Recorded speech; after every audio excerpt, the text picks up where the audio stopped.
जैसे हिरनी नदी के जल के लिए हाँफती है, ऐसे खुदावन मैं तेरे लिए हाँफता हूं, मैं तेरे लिए प्यासा हूं। जीवते परमेश्वर, जीवते ईश्वर का मैं प्यासा हूं। और उसके बाद आज हम तीसरी आयत पर मनन करेंगे और तीसरी वचन में लिखा है, मेरे आंसू दिन और रात मेरा आहार हुए। मेरे अजीजों, आज मनुष्य के जीवन के अंदर उसके भाग में खाना कम और आंसू ज्यादा है।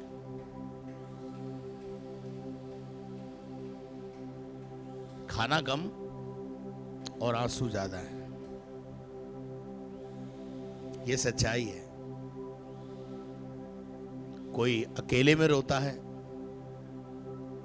कोई अपने माँ बाप के पास जाके रोता है, पर रोना सबके भाग में लिखा है। दाऊद बादशाह कहता है, मेरे आंसू, एक राजा है वो, और राजा को किसी भली वस्तु की घटी नहीं होती, उसके बावजूद भी उसके आंखों में आंसू है। और वो कहता है कि रात और दिन मेरा आहार, मेरा भोजन ही यही है, मैं आंसू बहा के जी रहा हूं। आज हालात कुछ ऐसे ही हैं। और दिन भर लोग मुझसे कहते हैं, तेरा परमेश्वर कहां रहा। हम सत्संग में आते हैं, जब हमारे जीवन में दुख, संकट, परेशानियां और हमारा जीवन जो है निराशाओं से भरा हुआ होता है,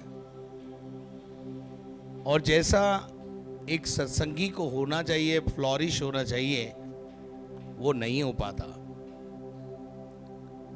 अक्सर बीमारियां हमको घेरे रहती है, नाना प्रकार की और प्रॉब्लम्स हमारी लाइफ में रहती है। तो पड़ोसी क्या बोलेगा, क्या फायदा है तुम्हारी सत्संग का।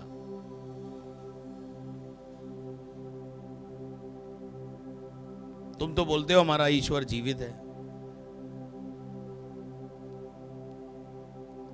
फिर तुम्हारे साथ ऐसा क्यों। एक प्रश्नवाचक चिन्ह वो खड़ा कर देते हैं।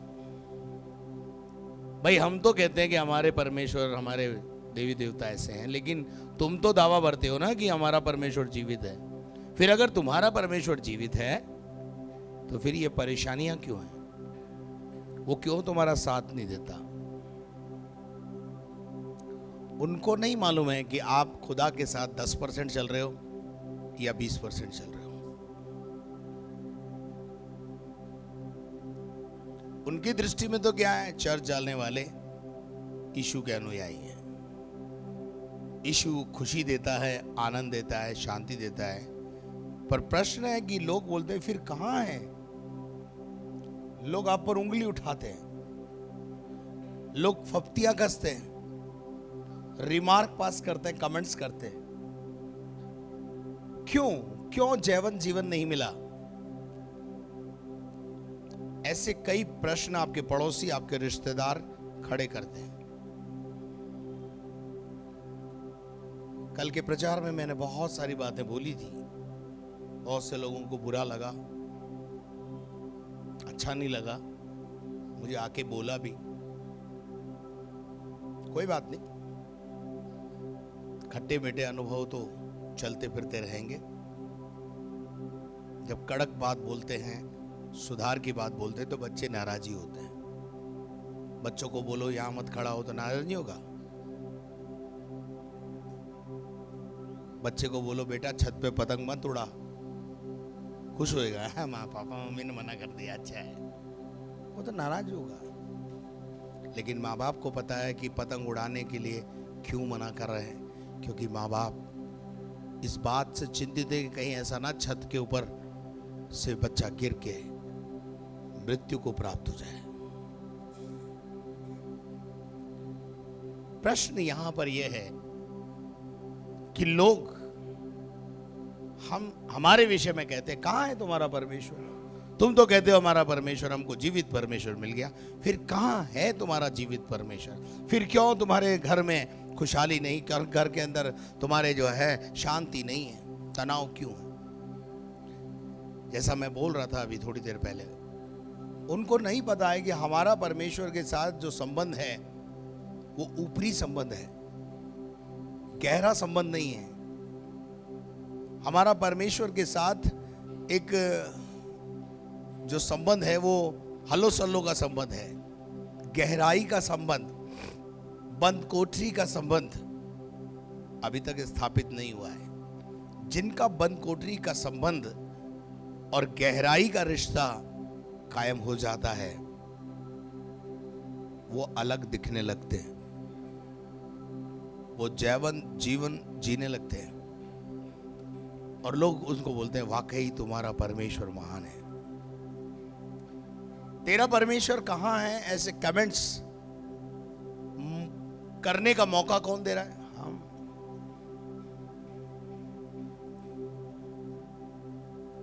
हम कभी बैठ के ये नहीं सोचते कि आओ हम देखें कि प्रॉब्लम कहां है, प्रॉब्लम कहां है। जिस परमेश्वर के पास मैं गया हूं वो तो जीवता परमेश्वर है और अद्भुत कार्य करने वाला है, प्रॉस्पेरिटी देने वाला है, अनुग्रहकारी है। फिर अनुग्रह कहां है? क्यों उन्नति नहीं है? क्यों घर में शांति नहीं है? क्या आपने कभी इन प्रश्नों का उत्तर ढूंढने की कोशिश की है? मैं बहुत निठाव से बोल रहा हूं। क्या कभी आपको पता है आपके हर प्रश्न का उत्तर, आपकी हर गुत्थी यहां सुलझेगी। भजन 73 में यही बंदा कहता है कि एक प्रश्न मेरे समझ में नहीं आता। कौन सा प्रश्न है? कि दुष्ट क्यों फलता है, दुष्ट क्यों फलता है, ये प्रश्न मेरे समझ में आता नहीं। तो वहां लिखा हुआ है भजन 73 में कि जब मैं खुदावंद के मंदिर में गया, मैं जीवते परमेश्वर के मंदिर में गया और मुझे मालूम पड़ा कि दुष्ट का अंत ये है, तब ये भेद मेरे समझ में आया। जब मैं सोचने लगा 73 का 17 जब तक कि मैंने ईश्वर के पवित्र स्थान में जाकर, जब तक मैं ईश्वर के पवित्र स्थान में, in the presence of God, जब तक आप परमेश्वर की उपस्थिति में नहीं जाओगे आपकी गुत्थी नहीं सुलझेगी, आपके प्रश्नों का उत्तर आपको नहीं मिलेगा। आपके ऊपर जो लोग कमेंट्स करते हैं ना, उसका आंसर आपको नहीं मिलेगा। लेकिन जब आप खुदा की उपस्थिति में आओगे, वचन आपसे बातें करेगा, आप पर प्रकट करेगा कि कहां आप गलत हो, कहां आप अपने जीवन के अंदर गलती कर रहे हो। पढ़िए आगे क्या लिखा है। जब तक कि मैंने ईश्वर के पवित्र स्थान में जाकर, जब तक कि मैं ईश्वर के पवित्र स्थान में जाकर उन लोगों के परिणाम को न सोचा। उन लोगों का परिणाम क्या होता है, दुष्ट का परिणाम क्या है, और पवित्र जीवन जीने का धर्मी का प्रमाण, धर्मी का प्रतिफल क्या है, दुष्ट का प्रतिफल क्या है और धर्मी का प्रतिफल क्या है। जब मैं कलीसिया में आया तो मुझे मालूम पड़ा और मेरे प्रश्नों का उत्तर मुझे मिल गया। कई बार कई लोग मुझे आकर बोलते हैं, जब हम पहली बार आए प्रश्नों से भरे हुए थे और सोचते थे कि आपके पास ऑफिस में आके बैठ के आपसे कुछ प्रश्नों के उत्तर मांगेंगे, लेकिन जब भवन में आए प्रचार के दौरान ही प्रश्नों के उत्तर मिल गए। मैं यहां उतरता हूं ना, उतरते समय भी कई लोग मुझे बोलते हैं, पास्टर जी ये प्रश्न मेरे जीवन में था जिसका उत्तर आज मुझे मिल गया। पास्टर जी ये प्रश्नों से मैं भरी हुई थी और मैं भरा हुआ था और मुझे इन प्रश्नों का उत्तर मिल गया। मेरे अजीजों, पढ़िए आगे क्या लिखा है। निश्चय तू उन्हें फिसलने वाले स्थानों में रखता है और गिरा कर सत्यानाश कर देता है। वापस आइए, भजन 42 में वापस आइए। मेरे आंसू दिन और रात मेरा आहार हुए हैं और लोग दिन भर मुझसे कहते रहते हैं, तेरा परमेश्वर कहाँ है? जब दाऊद बादशाह ने इस पर मेडिटेशन किया कि लोग मुझसे पूछते हैं तेरा परमेश्वर कहाँ रहा, तो मैंने खुदा की उपस्थिति में जाकर अपने जीवन पर मेडिटेट किया। मैं आपको आज सुबह बोलना चाहता हूं, अगर आप कहीं हारा हुआ जीवन जी रहे हैं, निराश जीवन जी रहे हैं, हताशा में हैं, आप सबसे पहले कुछ मत करिए, अपने आप को जांचिए। What is wrong in my life? What is wrong in my life? जब अगर आपको आपसे उत्तर ना मिले तो फिर खुदा से बोलिए, खुदा what is wrong in my life? Pastor से आके पूछिए, पास्टर ना खुदा बोल रहा है ना मेरी आत्मा बोल रही है, can you help me, what is wrong in my life? मैं एक निराश, हताश, हारा हुआ जीवन जी रहा हूं। क्या आप मुझे बताएंगे, क्या आप मुझे गाइड करेंगे कि मेरी गलती क्या है, मैं कहां गलत हूं? अब दाऊद ने जब मेडिटेशन किया तो दाऊद ने अपने जीवन में कुछ गलतियां पाई, उसका बयान यहां पर किया गया। पढ़िए। ये स्मरण करके मेरा प्राण शोकित हो जाता है कि, ये स्मरण किया क्या मतलब? मैं बैक में गया, बैक में। आप कभी अपने बैक में नहीं जाते, आप अपने कभी अतीत में नहीं जाते। मैंने कहां गलती करी इस पर आपका कभी ध्यान नहीं जाता।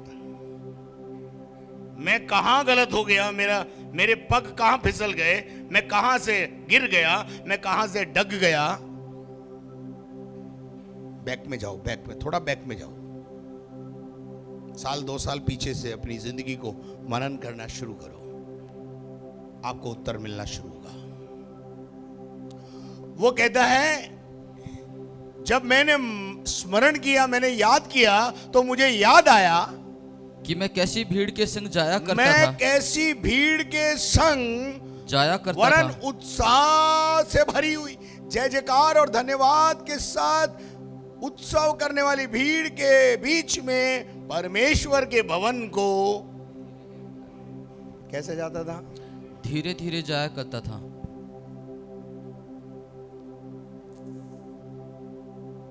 भीड़ कैसी है? बहुत उत्साहित है। भीड़ कैसी है? विजय का अनुभव करने वाली, जय जयकार। भीड़ कैसी है? धन्यवाद का बलिदान चढ़ाने वाली। लेकिन ये अपनी जिंदगी पर मनन करके कह रहा है, उस उत्सव मनाने वाली भीड़ में जब मैं जाता था तो बेमन से जाता था।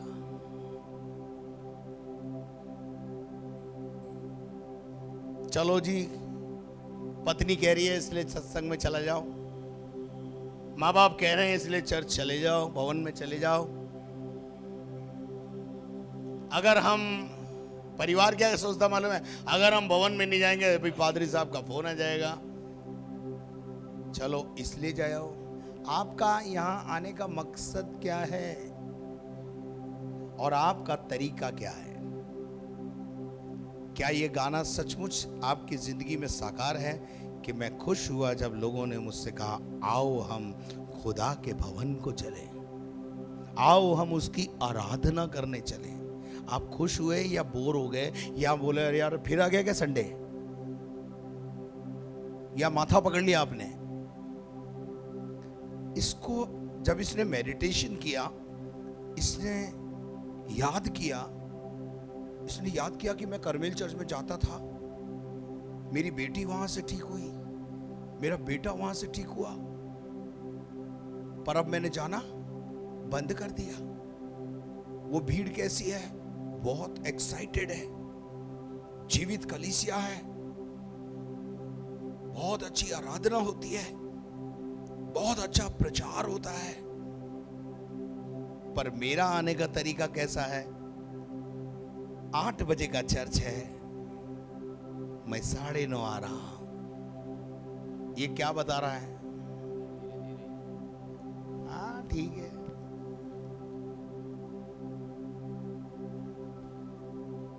10 बजे आ रहा हूं,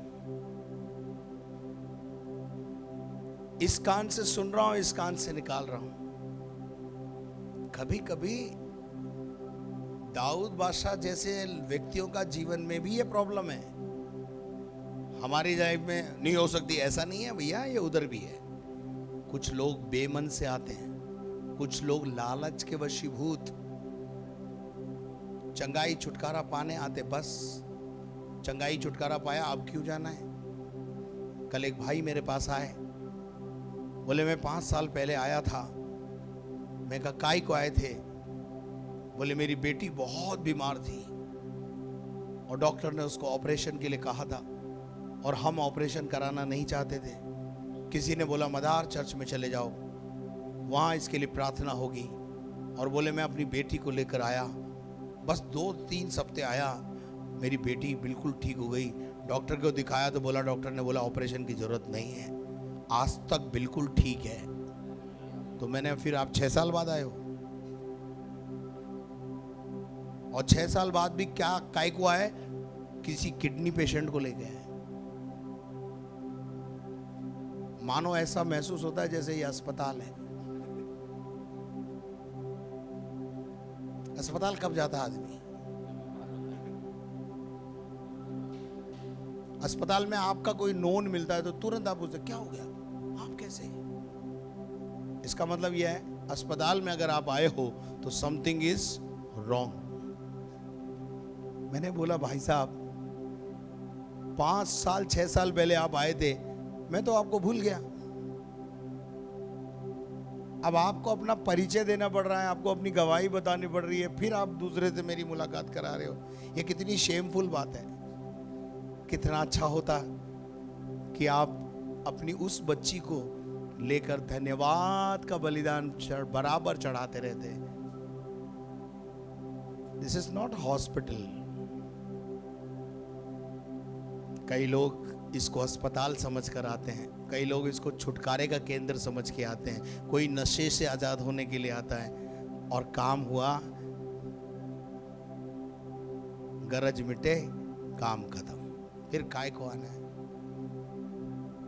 मेरे अजीजों, वो कहता है कि एक गलती मुझे याद आ रही है। क्या गलती याद आई?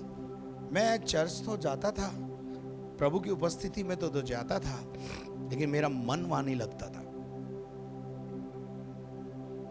मेरा मन वहां नहीं लगता था। मैं उत्सव मनाने वाली भीड़ के संग जाया करता था, पर कैसे जाता था? धीमे धीमे।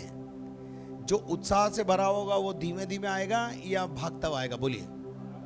अगर यहां यह लिखा होता कि मैं उस उत्सव मनाने वाली भीड़ के साथ उत्साहित मन से भागता हुआ प्रभु के भवन में जाता था, लेकिन यहां यह नहीं लिखा है। सच्चाई यह है कि दाऊद राजा जो है उस भीड़ में आराधना करने तो जाया करता था, लेकिन धीमे धीमे, मतलब उससे उसको कोई एक्साइटमेंट नहीं था।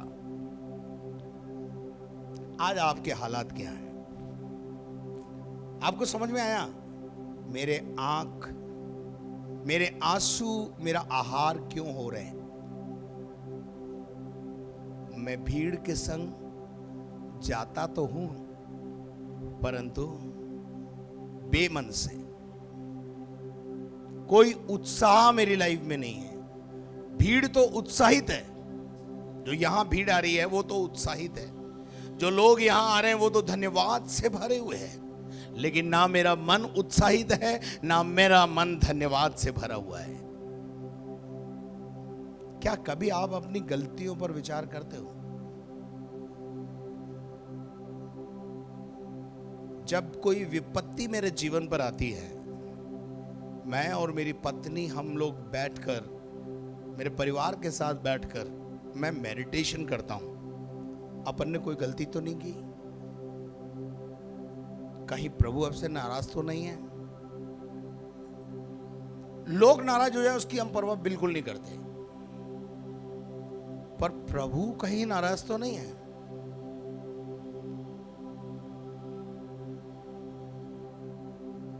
हम मेडिटेशन करते हैं, हमारे घर में अगर कोई बीमारी भी आती है ना, हम सब बैठकर मेडिटेशन करते हैं, कहाँ चूक हो गई, दशमांश देने में चूक तो नहीं हो गई, प्रभु के साथ कोई गलती तो नहीं हो गई। और जब प्रभु अगर हम पर उजागर करता है, क्या प्रभु बोलता नहीं है? क्या पवित्र आत्मा बोलता नहीं है? पवित्र आत्मा हमें कायल करता है, हमें बताता है what is wrong, what is right in your life. लेकिन पवित्र आत्मा के पास जाओगे तो ना, प्रभु के पास जाओगे तो ना। और जब वो कहता है कि मैं उत्साह मनाने वाली भीड़ के संग धीमे धीमे जाया करता था, दिस इज माई मिस्टेक, और इसलिए मैं आंसू बहा रहा हूं, इसलिए मैं हारा हुआ जीवन जी रहा हूं, इसलिए मैं परेशान हूं, इसलिए लोग मुझे बोलते हैं तेरा परमेश्वर कहां रहा। क्या आप मेरे साथ हैं? आप सब जानते हैं दाऊद बादशाह के विषय में एक बहुत बड़ी गलती भी उससे हुई, लेकिन जब उसको उस गलती का एहसास हुआ, उसने अपनी गलती को माना और भजन 51 लिख दिया। अब वो कहता है, जब मेरे को ये बात मालूम पड़ी कि मैं उत्साह मनाने वाली भीड़ के संग धीमे धीमे जाया करता था, ये मेरी मिस्टेक है। रोज कलीसिया खुलती है, लेकिन मुझे क्या,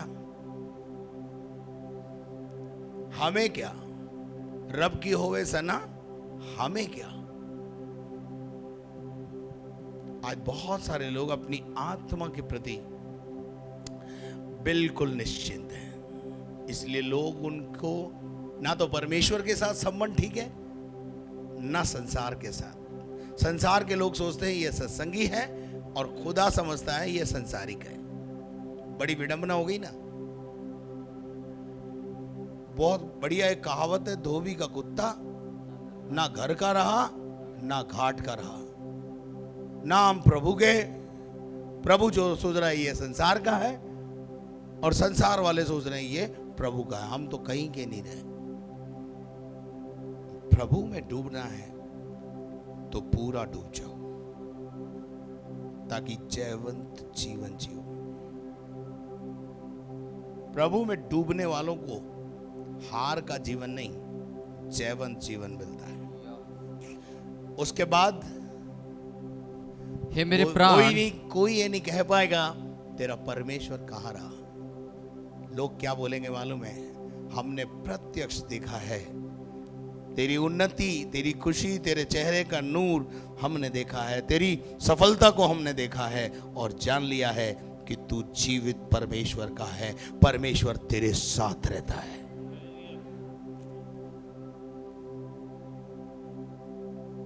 आज इस बंदे के लिए कोई नहीं कह सकता तेरा परमेश्वर कहां रहा। लोगों को बोलना पड़ता है आपके साथ तो खुदा है। हमने तो प्रत्यक्ष देख लिया है, हमने आपका बुरा करके भी कोशिश करके भी देख लिया, हमने आपको टल्ला दे के भी कोशिश कर लिया, हमने आपका कंपटीशन करके भी देख लिया, लेकिन अंत में ये पता चला खुदा ही आप पर मेहरबान है। इसलिए आप, ये मेरी गवाही है, ये मेरी गवाही है, मैं मेरी बात कर रहा हूं। तेरा परमेश्वर कहां रहा ये नहीं सुनता हूं मैं, ये सुनता हूं परमेश्वर आपके साथ है। खुदा आपके अंदर रहता है, खुदा आपके मुंह में से होकर बोलता है। पिछले दिनों में एक गवाही मैंने बताया, किशनगढ़ में एक दो बहनों को लेकर के हम मीटिंग से जा रहे थे, और कार में उन्होंने बैठकर मुझे बताया कि पास्टर मुझ पर किसी ने केस कर दिया है, और चेक डिसऑनर का केस है, और उसमें मुझे सजा हो सकती है, आप प्रार्थना करना। मैंने बोला निश्चित रूप से मैं प्रार्थना करूंगा, आप चिंता नहीं करो। किसी संस्था का मामला था, पर्सनल मामला नहीं था। और जब मैं उनको उतारने के लिए रुका उतारने के लिए मैं रुका तो वो मैं आगे बैठा हुआ था, पास एंथनी गाड़ी चला रहे थे, मैं आगे बैठा था, तो मैंने कांच कटसी के नाते कांच नीचा करते ही हल्लो सल्लो करने के लिए मैंने जैसे ही कांच नीचा किया, उसने उस खिड़की के ऊपर हाथ रख दिया और मुझसे कहने लगी, मैं चाहती हूं कि आप एक बार अपने मुंह से बोलो कि तू केस जीत जाएगी। मैंने बोला ऐसे कैसे बोलूं, जब तक प्रभु नहीं बोले मैं बोलता नहीं। बोले हाँ, मैं फिर आपसे निवेदन कर रही हूं कि आप अपने मुंह से बोलो कि तू केस जीत जाएगी। मैंने बोला बेटा मैं ऐसे नहीं बोल सकता, मैं प्रभु का जन हूं, जब तक प्रभु मुझे नहीं प्रेरणा देगा, प्रभु नहीं बुलवाएगा, मैं नहीं बोल सकता। बोले आप नहीं बोल सकते तो मैं खिड़की बंद नहीं करने दूंगी, आपको बोलना ही पड़ेगा। मैं बोला क्यों? वो बोली मुझे मालूम है खुदा आपकी जुबान पर बैठा है, आप बोलोगे तो मैं जीत जाऊंगी, मैं बरी हो जाऊंगी। अब एंथनी सर बैठे थे इधर मेरे, वो बोले भैया बोल दो, ये जाने नहीं देगी अपने को। मैंने बोला सर पे हाथ रख के मैंने बोला टेंशन मत कर, प्रभु तुझे इस केस में विजय दिला देगा, तू जीत जाएगी। पता क्या बात है, महीने भर के बाद जब मैं वापस एक दिन किशनगढ़ गया, मेरी पत्नी भी साथ थी, मैं ऐसे कुर्सी पे बैठा हुआ था, वो महिला आई, आते ही मेरे पाँव में गिर कर बोलती है, पास्टर जी याद है आपको उस दिन मैंने आपसे बुलवाया था। हफ्ते भर के बाद जिसने मुझ पर केस किया था उसने केस ही विड्रॉ कर लिया।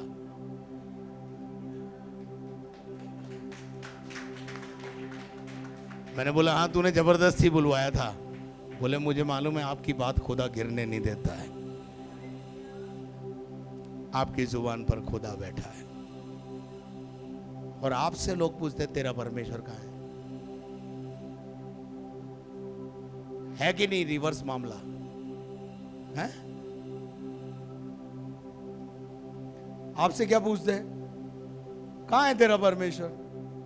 हमें तो दिखता नहीं, तेरी तो परिस्थिति बदली नहीं, तू तो वहां का वहां है, कहाँ है तेरा परमेश्वर? आपके विषय में लोग बोलना चाहिए हमने प्रत्यक्ष देखा है खुदा तेरे साथ है, इसलिए हम भी तेरे साथ चलेंगे, हम भी तेरे साथ बढ़ेंगे। आज बहुत सारे लोग हैं जो मुझे इसलिए नहीं छोड़ना चाहते क्योंकि उनको पता है इसके साथ खुदा है। वो लोग मूर्ख ही हैं जो मुझे छोड़ते हैं, मैं बता रहा हूं आपको।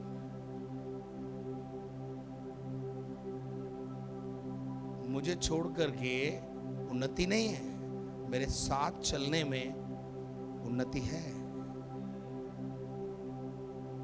मेरे हाथों के नीचे रहना ही काफी है क्योंकि प्रभु मेरे अंदर है। I am not appointed by any man, मैं किसी व्यक्ति के द्वारा नियुक्त किया हुआ व्यक्ति नहीं हूं। मेरी बुलाहट अलग है, मुझे खुदा ने बुलाया है, मुझे खुदा ने खड़ा किया है यहां पर। मैं किसी व्यक्ति के द्वारा खड़ा किया हुआ व्यक्ति नहीं हूं। मैं तो साधारण सा व्यक्ति था, रेलवे में नौकरी करता था, प्रभु ने वहां से पकड़ा, बोला इधर आ, मेरी सेवा कर, इस शहर में कुछ कर, और मैंने करने लगा। तो वो कहता है कि मेरे समझ में आ गया कि मेरी गलती यह है कि मैं उत्साह मनाने वाली, उत्सव मनाने वाली, जय जयकार करने वाली, धन्यवाद चढ़ाने वाली भीड़ के संग धीमे धीमे जाया करता था। पता चली गलती, पता चली गलती। अरे मेडिटेशन करोगे, बैक में जाओगे, अतीत में जाओगे तो प्रभु आप पर उजागर करेगा। फिर क्या लिखा है ब्रदर, आगे पढ़ दीजिए 5वां पद। हे मेरे प्राण, हे मेरे प्राण, तू क्यों गिरा जाता है? तू क्यों गिरा जाता है? तू अंदर ही अंदर क्यों व्याकुल है? अंदर ही अंदर क्यों व्याकुल है? परमेश्वर पर आशा लगाए रहे। अब वो क्या कहता है, जो गलती मुझसे हो गई वो तो हो गई। दाऊद ने बहुत बड़े बड़े काम किए, एक गलती दाऊद से हुई, उसके बाद दाऊद ऐसा संभला, ऐसा संभला, ऐसा संभला कि जीवन भर संभला रहा। बाइबल में लिखा है कि वो कभी किसी पाप में नहीं गिरा।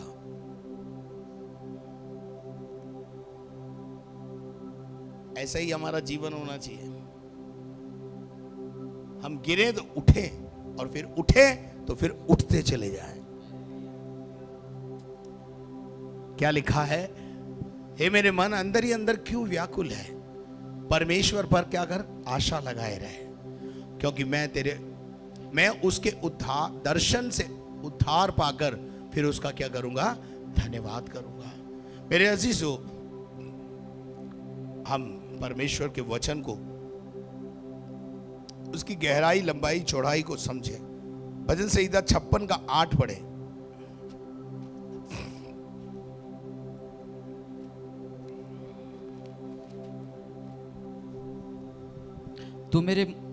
तू मेरे मारे मारे फिरने का हिसाब रखता है। खुदावन हमारे मारे मारे फिरने का क्या रखता है? हिसाब रखता है। हिसाब रखता है। तू मेरे आंसुओं, ये धर्मी के लिए है, ये धर्मी के आंसुओं के विषय में। आगे पढ़िए। तू मेरे आंसुओं को अपनी कुप्पी में रख ले। हाँ। क्या उनकी चर्चा तेरी पुस्तक में नहीं है? आमीन। धर्मी जब आंसू बहाता है, धरती पे नहीं गिरता है।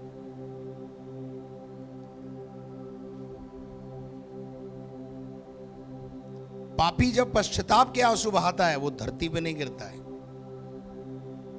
तो क्या होता है? स्वर्गदूत उसे कुप्पी में भरकर परमेश्वर के पास पेश करते हैं, और फिर परमेश्वर पूछता है, ये कुप्पी में आंसू किसके हैं? कौन रो रहा है ऐसे? कौन परेशान है? प्रभु जी, धोलावाटा में एक बहन है, वो रो रही है। अच्छा, क्या प्रॉब्लम है उसकी? प्रभु जी, ये प्रॉब्लम है। स्वर्गदूतों को आज्ञा देता है, करो उसका काम। आंसुओं की प्रार्थना कभी व्यर्थ नहीं जाती। पश्चाताप के आंसू कभी व्यर्थ नहीं जाते। लोग आपके आंसुओं को देखकर तरस नहीं खाएंगे। ढूंढो जीवित ईश्वर कहां है, कहां मिलेगा, कैसे मिलेगा? ढूंढो उस जीवते परमेश्वर को। जो एक बहुत अच्छा गीत है, मैं रोता हूं तो अब तू भी रोता है।